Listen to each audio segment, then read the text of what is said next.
나르시시스트가 가장 고통스러워하는 것이 한 가지 있다고 합니다. 성숙한 사람들은 잘 느끼지 않는 이 고통을 나르시시스트는 굉장히 크게 느끼고 또 절대 참지 못한다고 해요. 오늘은 이 고통이 어떤 것인지 그리고 왜 이런 고통을 느끼는지에 대해 알아보려고 합니다. 사실 나르시시스트는 모든 고통을 다 싫어하고 피하는 그런 사람들은 아닙니다. 오히려 어떤 면에서는 기꺼이 고통을 감내하고 잘 인내하는 모습을 보이기도 하죠.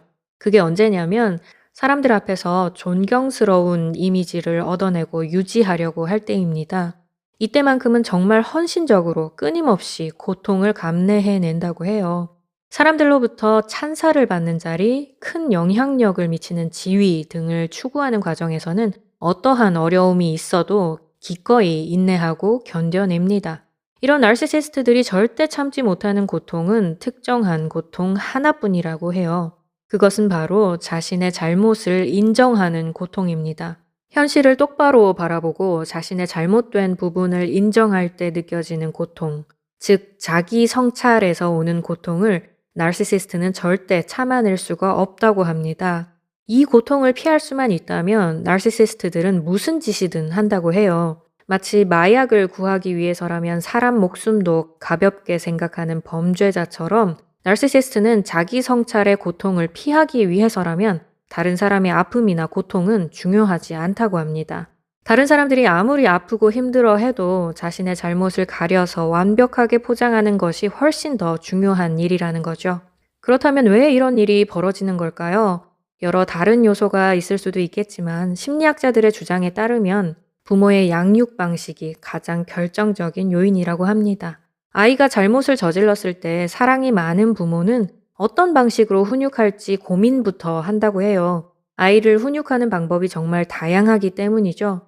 부드럽게 타이를지, 단호하게 야단을 칠지, 혹은 모르는 것을 설명해줘야 하는지, 칭찬을 곁들이며 격려를 해줘야 하는지 등등 다양한 방법들 중에 최선이 무엇일까를 고민합니다. 이렇게 해서 가장 좋은 방식으로 아이와 함께 문제를 풀어가고 아이는 그 과정을 통해서 한 단계 더 발전하고 성숙한 사람으로 변화되어 가죠. 이 아이는 자신이 잘못했을 때마다 문제 해결 과정을 통해서 오히려 더 성장할 수 있게 된 겁니다. 이런 긍정적인 경험들 덕분에 아이는 자신의 잘못을 시인하는 데에 고통을 별로 느끼지 않게 되죠.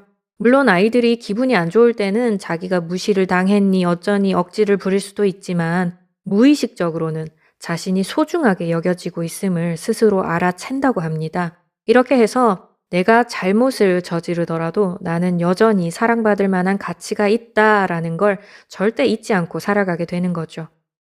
그런데 아이가 잘못을 저지를 때마다 필요 이상으로 심한 비난과 학대를 받았다면 나중에 성인이 되어서도 잘못을 저지를 때마다 저절로 불쾌감이 몰려옵니다. 마치 파블로프의 개가 종소리만 들어도 음식을 떠올리고 침을 흘렸듯이 말이죠.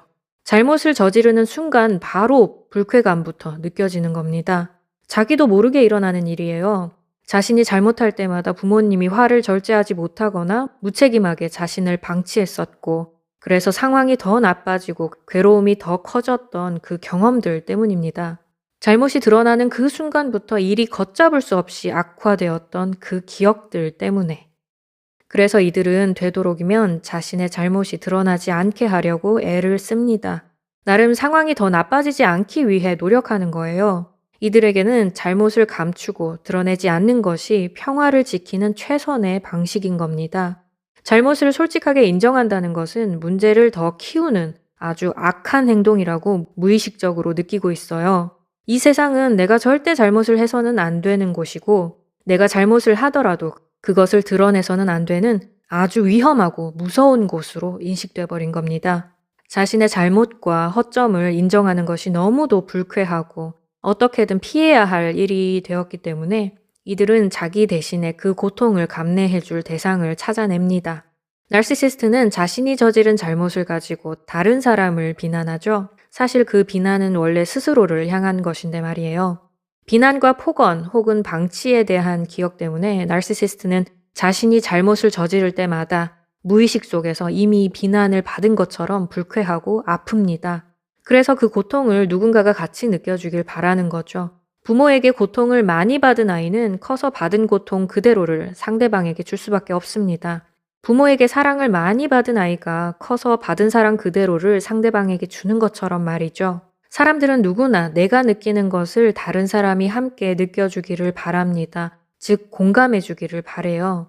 아무 잘못 없이 비난받고 아파하는 상대의 모습을 보면서 나르시시스트는 자신의 감정이 이해받고 해소되는 것을 느끼게 됩니다. 상대가 내 마음을 알아주는 것 같아서 행복해집니다. 상대가 받는 고통이 크면 클수록 자신은 치유받는 듯한 느낌이 드는 거죠. 아무도 내 고통을 알아준 적이 없는데 너는 내 고통을 알아주는구나. 그래, 내가 느낀 게 바로 그거야. 너가 내 고통을 알아주기 때문에 그래서 난 널 사랑해. 그러면서 자신에게 만족감을 선사해주는 상대에게 점점 더 집착하게 됩니다.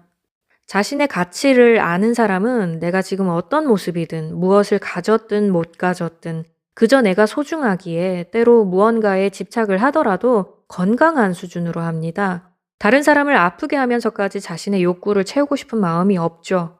건강한 사람들이 자신의 가치를 증명하려고 애를 쓴다면 그건 단지 사회에 공헌하고 싶어서지 사랑받고 인정받고 싶어서가 아닙니다. 건강한 부모로부터 이런 가치관을 물려받을 수 있다면 가장 좋겠지만 아쉽게도 이렇게 건강한 가치관을 물려줄 만큼 마음의 여유가 있는 부모님들이 많지는 않은 듯합니다. 다행히도 전문가들은 부모가 아니어도 다른 사람, 다른 곳으로부터 이런 건강한 가치관을 얻을 수도 있다고 말하고 있어요. 친구나 선생님, 연인, 배우자, 멘토 등등 나를 제대로 인정해주고 사랑해주는 사람이 주변에 단 한 사람만 있어도 가능하다고 합니다. 다만 이 건강한 가치관을 획득하는 과정이 결코 쉽지 않고 힘든 투쟁이 될 수밖에 없다고 해요. 쉽지는 않겠지만 우리가 성인이 되었다면 이제 부모를 벗어나서 다른 가치관을 가지고 살아야 하겠죠? 이 채널을 통해서 우리가 함께 그 가치관을 세워나갈 수 있다면 좋겠습니다. 좋은 책과 자료들 속에서 우리를 더욱 성숙시켜줄 수 있을 만한 것들로 이 채널을 계속해서 채워나가 보겠습니다. 그럼 여러분의 모든 문제가 다 해결되기를 바라면서 저는 또 다음 영상에서 뵙도록 하겠습니다.